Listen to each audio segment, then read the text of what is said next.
Assalamualaikum warahmatullahi wabarakatuh dan salam sejahtera. Apa khabar semua penonton-penonton di rumah, adik-adik, kakak-kakak, makcik-makcik, pakcik, atuk, nenek semua. Cik Man harapkan semuanya berada dalam keadaan riayah Allah Subhanahu Wa Taala di samping keluarga yang tercinta. Mana yang bekerja itu dia balik sekejap saja lagi dan keluar pun semata-mata untuk mencari nafkah bagi membentuk kebahagiaan. Mana yang ada di rumah membantu orang yang bekerja di luar untuk menguruskan rumah tangga, susun apa yang patut, cuci apa yang patut, supaya bila yang bekerja, suami dan seumpamanya mencari nafkah, balik-balik saja rumah berada dalam keadaan sebagai syurga. Seolah-olah macam syurga. Sebab tu kita selalu dengar baiti jannati, rumahku syurgaku. Baik, kenapa Cik Man asyik sebut saja tentang keluarga, lepas tu kerja cari nafkah dan seumpamanya? Sebab tema kita minggu ni masih lagi di bawah tema keluarga.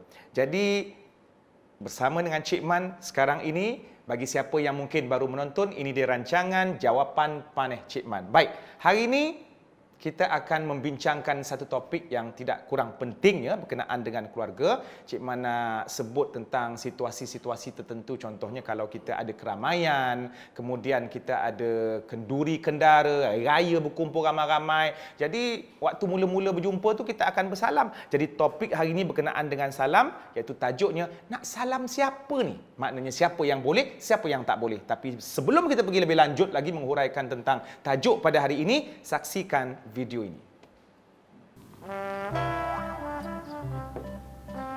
Fazli, kau fikir apa terbandung jauh? Tak adalah. Aku sabut lah. Aku rasa sangat berdosa ni. Berdosa kenapa pula? Tak adalah. Hari tu ada family gathering kat rumah aku. Banyak saudara aku datang. Aku pergi salam semua saudara aku. Yang perempuan-perempuan sekali aku salam. Aku pun tak dapat beza mana satu makcik aku, mana satu sepupu aku. Makcik dengan sepupu kau pun kau tak boleh beza? Ayah kau tu kahwin awal sangat ke sampai umur diorang dekat tu? Kau ni pun, aku dah ada dilema ni. Kau banyak tanya pula. Aduh, tak apa. Benda tu kau tak tahu. Allah apakan kau. Lagipun benda tu kau tak sengaja. Tapi itulah, bila kau confuse macam ni, aku pun jadi confuse lah juga kan. Tapi nanti kita tanya Cik Man lah. Alhamdulillah, saudara penonton-penonton sekalian baru saja menyaksikan video tadi itu berkenaan dengan keluarga orang kata, dan kita kembali balik kepada topik yang kita nak bincang pada hari ini, iaitu nak salam siapa di bawah tema keluarga. Baik, apa maksud nak salam siapa ni? Baik, salah satu daripada interaksi sesama manusia kalau kita keluar pergi jalan ataupun selisih dengan kawan-kawan kita, lelaki dengan lelaki ke, perempuan dengan perempuan ke, ataupun saudara mara ke, antara perbuatan yang awal kita akan buat ialah bagi salam dan kemudian kita akan bersalam. Dalam bahasa Arabnya kita sebut tentang musafahah lah. Kita nak bincangkan tentang bersalam ni, bila ada salam berlaku, dia akan berlakunya sentuhan antara seorang dengan seorang yang lain. Tapi sebelum itu, Cik Man nak huraikan kepada penonton-penonton sekalian, perkara yang asas kepada bersalam ini ialah tentang aurat. Sebab bila dalam keluarga tu kita akan bincangkan, boleh ke free hair? Buka tudung. Buka tudung bukan buka rambut, kan cabut pula rambut. Dengan depan ayah ni boleh ke Kak Long ni? Kemudian mak boleh ke dia buka tudung depan anak-anak? Anak-anak dah besar, dah bekerja kan. Jadi seolah-olah macam dewasa bersama-sama. Maka kita bincangkan definisi tentang aurat terlebih dahulu. Kita selalu dengar perkataan aurat, aurat, aurat. Ini diambil daripada bahasa Arab ataupun aurah dengan ain. Aurat ini maksudnya secara ringkas, ya, kita tak nak bagi orang pening-pening, sesuatu yang menjadi orang malu kalau melihatnya ataupun wajib ditutup. Jadi kita belajar daripada sekolah, ada aurat lelaki, ada aurat perempuan. Aurat perempuan ni lagi besar daripada aurat lagi besar tu maksudnya kawasan, kau jangan fikir lain ya, kawasan yang wajib ditutup itu lebih banyak daripada lelaki. Secara asas yang kita belajar, aurat wanita kalau bagi kita dalam Malaysia ni mazhab Syafi'i lah. Okey, dia banyak sebenarnya perbezaan pendapat di kalangan ulama, tapi yang asasnya, yang majoritinya, aurat seorang wanita keseluruhan tubuh badan kecuali muka dan tapak tangan. Cuma bila Cik Man sebut tapak tangan tu, bila kita dengar tapak tangan tu kan, orang pun pelik. Nak tutup tapak kecuali tapak tangan yang ni saja boleh buka. Habis macam mana kita orang buat baju kurung sampai ke ujung, lepas tu potong separuh gam? Jangan sengket sangat fikir macam tu. Bila sebut tapak tangan itu, zahir dan batin. Jadi wajib tutup sampai ke pergelangan tangan. Wajib tutup. Jadi bila sebut tapak tangan kat sinilah. Kat sini dan juga di sini. Cuma kita faham bahasa kita ni bila sebut tapak tangan yang ni sahaja. Sedangkan yang ni pun tapak tapi bahagian zahir, yang ni bahagian batin. Batinul kaf, zahirul kaf. Itu dalam bahasa Arabnya. Dan juga wajah. Sebab apa kedua-dua ni hikmahnya boleh bukan ditunjukkan kepada orang, tapi maksudnya boleh dibuka kerana yang pertama sekali hikmahnya untuk kemudahan kita lah, supaya orang kenal. Kadang-kadang kita pergi pejabat kedutaan tu, kalau kita pakai serubung tu diperintahkan untuk buka, sebab itu kawasan-kawasan yang menuntut keselamatan.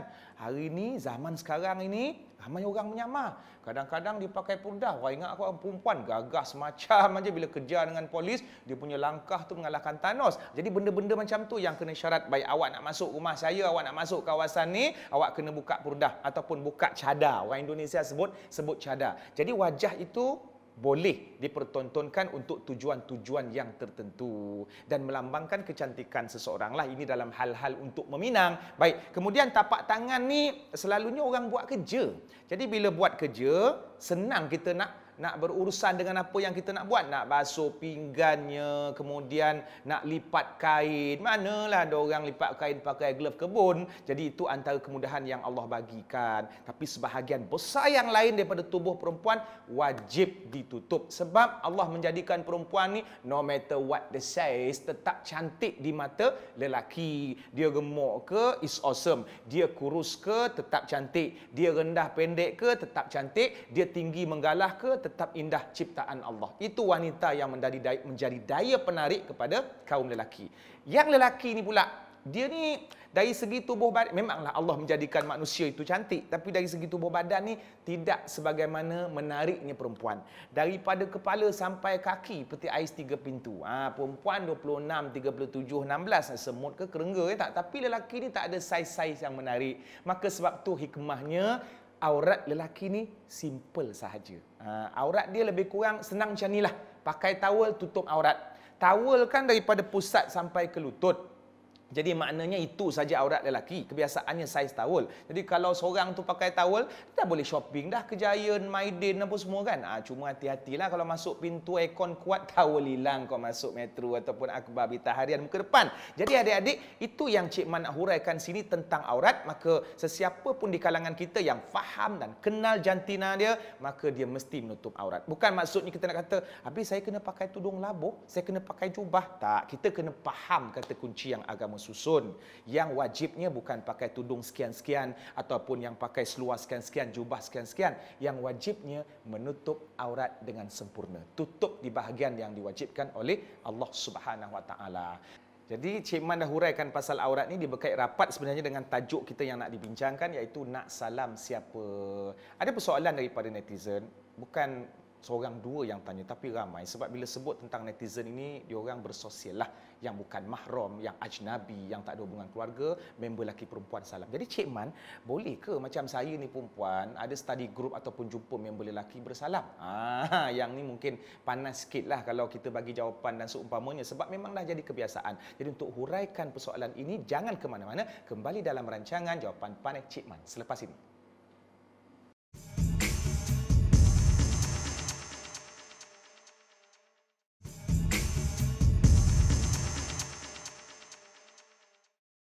Alhamdulillah, kembali dalam rancangan Jawapan Panas Cik Man. Okey, sebelum direhat tadi tu Cik Man ada timbulkan satu persoalan, ambil juga daripada netizen berkenaan dengan ni nak salam siapa? Ni saya perempuan, ada kawan member lelaki ramai yang bukan mahram, yang ajnabi. Jadi boleh ke salam dia orang ni? Kalau tak salam kan mungkin orang kata sombong, saudara mara ke, yang jauh sikit, sepupu sepapat. Baik. Dia ada satu survey ataupun ada kata kunci berkenaan salam boleh ataupun siapa yang boleh salam, siapa yang tak boleh salam. Contoh seorang perempuan dia hanya boleh salam dengan lelaki yang dia tak boleh kahwin selama-lamanya, haram mu'abbad ataupun mahram mu'abbad. Seorang perempuan tu dia boleh salam lelaki yang dia tak boleh kahwin. Siapa seorang perempuan tu tak boleh kahwin selama-lamanya? Bapa kandung dia, ke atas bapa kandung ke atas, jangan tengok shilling. Maknanya lepas bapa, atuk dia. Lepas atuk anyang. Lepas anyang sampai naik ke Nabi Adam. Sebenarnya banyak, sebab tu Cik Man bagi contoh saja. Dan tadi Cik Man bagi keyword. Mana-mana lelaki yang seorang perempuan tidak boleh kahwin selama-lamanya, maka boleh dia bersalam. Itu mahram dia. Begitu juga dengan lelaki. Siapa dia boleh salam di kalangan perempuan? Mana-mana perempuan yang dia boleh kahwin, yang dia tak boleh kahwin selama-lamanya, mahram mu'abbad, maka dia boleh salam. Mak dia boleh salam, peluk cium sebelum keluar pergi ke mana-mana, sekolah pejabat. Kemudian kakak dia perempuan, memang kakak perempuan mana datang jantan. Kemudian adik perempuannya, nenek dia, moyang dia, mak saudara dia adik-beradik dengan mak dia, mak saudara adik-beradik dengan bapak dia. Cuma mak saudara ni ada dua jenis lah. Sama juga dengan perempuan tadi, bapa saudara dia. Lelaki boleh salam mak saudara kandung, tapi tak boleh salam mak saudara jadian. Cik Man letak istilah jadian betul ke? Mak saudara kandung ni macam ni lah. Adik-beradik dengan mak dengan ayah. Mak saudara jadian ni, dia perempuan luar. Kahwin dengan pakcik, jadilah makcik. Lepas pakcik tu meninggal, yang lelaki ni boleh kahwin dengan bekas isteri pakciknya tadi. Walaupun asalnya sebelum tu dipanggil maklong mak ngah. Maklong, single ke? Makin sweet nampak. Jadi begitulah, jangan gatal sangat ramai orang lain lagi. Jadi itu antara orang-orang yang Cik Man kongsi dan share kepada penonton-penonton sekalian. Dalam keluarga ni kadang-kadang kita pun terlepas pandang, ada jenis yang alah berlebih kurang. Ini kau punya sepupu, adik-beradik engkau dulu kecil, mak yang mandikan kau orang berdua dengan anak Pak Long kau telanjang comel-comel begitu kan. Sepupu, sepupu tak boleh salam. Sebab apa? Sebab sepupu boleh kahwin dengan sepupu. Walaupun abah dua orang adik-beradik ataupun abah adik-beradik dengan mak, apatah lagi mak adik-beradik berdua. Sebab ada di kalangan masyarakat kata, Ustaz, boleh ke saya perempuan kahwin dengan sepupu saya lelaki, abah saya dengan abah dia? Abah bapa aku dengan bapa engkau adik-beradik tak boleh kahwin kan? Sebab dia boleh jadi wali. Boleh kahwin. Asal namanya sepupu, maka dibolehkan kahwin. Maka bila boleh kahwin, kembali balik pada asas tadi, yang boleh kahwin tak boleh salam dan aurat sebagaimana ajnabi. Cuma kadang-kadang kita di kalangan masyarakat kekeluargaan dalam kelompok kita ni jenis yang tak kisah. Tiba-tiba bila ada setengah orang yang baru dapat ilmu ni, balik aja kampung dengan semangat dia nak mengamalkan apa yang dilarang oleh agama Islam, maka makcik isteri kepada pakcik yang Cik Man sebut, makcik jadian tadi, dia pun tak nak salam. Sombong.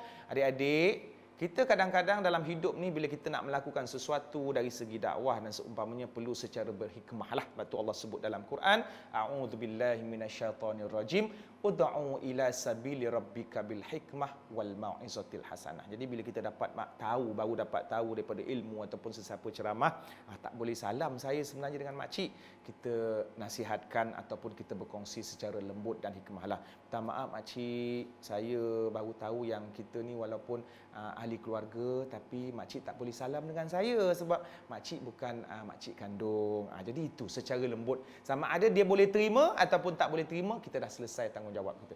Jangan terus kita kat makcik masuk neraka kan. So ayat itu kena gunakan dengan baik. Kadang-kadang kebenaran itu tak boleh disampaikan disebabkan oleh akhlak kita. Nabi bawa kebenaran dengan cara yang berakhlak. Baik, jadi itu sedikit sebanyak tentang sentuhan. Siapa yang boleh salam, maka siapa yang sepupu sepapat itu dah fahamlah. Kita beriman dengan satu hadis Nabi di mana Nabi memberikan ancaman berkenaan dengan kita nak sentuh lelaki ataupun perempuan yang bukan mahram ini tadi. Nabi menyebut mencucukkan besi ke dalam kepala itu lebih baik daripada menyentuh kulit wanita yang bukan mahram. Maknanya yang kita duk selamba salam tepuk tampar laki perempuan bukan mahram ini, itu lebih besar dan lebih dahsyat dia punya dosa dan dia punya teruknya daripada kita ambil sekeping ataupun seketul besi itu kemudian kita cucuk pada anggota dan tubuh badan kita. Nak kata tubuh badan, cucuk besi dekat tubuh badan, itu dah teruk dah. Sentuh perempuan yang bukan mahram, lelaki yang sentuh ataupun perempuan sentuh lelaki yang bukan mahram, lebih teruk dan lebih dahsyat daripada sebatang besi yang dicucukkan kepada anggota badan kita. So kena jagalah benda-benda macam ni, siapa yang kita boleh salam, siapa yang kita tak boleh salam. Dan Cik Man sebelum tu nak huraikan juga, walaupun kadang-kadang dalam situasi ahli keluarga, okey, mak dengan anak, abah dengan anak perempuan. Abah dulu kahwin muda, umur dalam form 3 dah kahwin, dapat anak awal. Anak pula umur 26, abah baru 30-an. So anak perempuan dengan abah hampir sebaya. Boleh salam? Boleh salam, tak ada masalah. Tapi hati-hati adik-adik dan penonton-penonton sekalian. Kita ada dua agenda ataupun ada dua AJK yang sentiasa mempengaruhi kita supaya berlakunya sumbang mahram dalam sebuah keluarga. Apa dia? Nafsu dan syaitan. Itu yang ada istilah haruan makan anak. Abah bila tengok anak dara masa kecil, Allah, hai budak hingusan. Tapi bila dah besar. Kemudian yang mak pula bila tengok anak bujang masa kecil, budak-budak. Tapi bila dah besar. Jadi pergaulan itu mesti semakin teliti dan mesti bergaul dengan takwa. Inna akramakum indallahi atqakum. Sesungguhnya yang paling mulia di kalangan kamu di sisi Allah adalah yang paling bertakwa. Kalaulah sesama mahram mempunyai nafsu syahwat sebagaimana sesama yang bukan mahram apabila berkahwin, maka di sini diharamkan untuk berinteraksi. Walaupun salam, anak lelaki salam mak, anak perempuan salam ayah, sesama adik-beradik. Sebab tu sebelum ni Cik Man ada kongsi ataupun penonton-penonton pernah dengar di mana-mana ceramah tentang bagaimana Nabi mendidik ibu bapa supaya mendidik anak-anak seawal usia 10 tahun, wafarriqu, dan asingkan tempat tidur mereka sebab masing-masing masa tu dah ada satu nilai dan perasaan syahwat di dalam,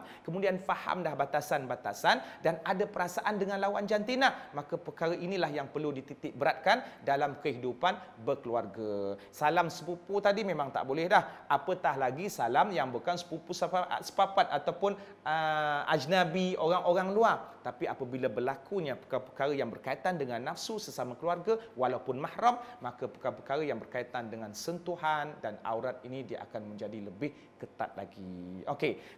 Assalamualaikum Cik Man, saya Anura dari Kajang Selangor. Cik Man, saya nak tanya, boleh ke seandainya orang yang lebih tua daripada kita tapi mereka bukan mahram kita nak bersalaman dengan kita? Macam mana tu Cik Man?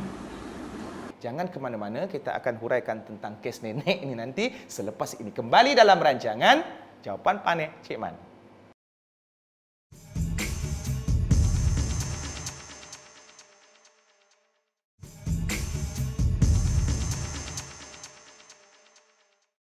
Alhamdulillah, penonton-penonton yang setia kembali bersama Cik Man dalam rancangan Jawapan Panik Cik Man.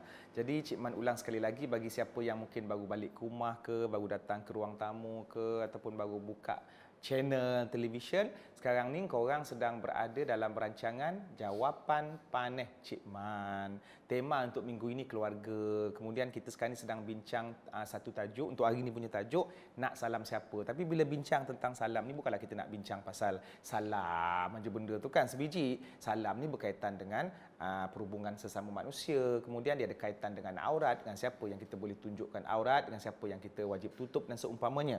Jadi tadi Cik Man nak ulang balik soalan yang sebelum kita rehat tadi tu tentang nenek. Okey, nenek. Kita balik kampung ataupun kita ada dalam keluarga yang mungkin kita ada nenek, bagi siapa yang masih ada nenek, ataupun ada wanita luar yang dia umur dia macam nenek kita. Jadi kalau salam dengan nenek kandung tu tak ada masalah, ataupun nenek saudara, adik-beradik nenek tak ada masalah. Itu memang perempuan yang haram kita kahwini.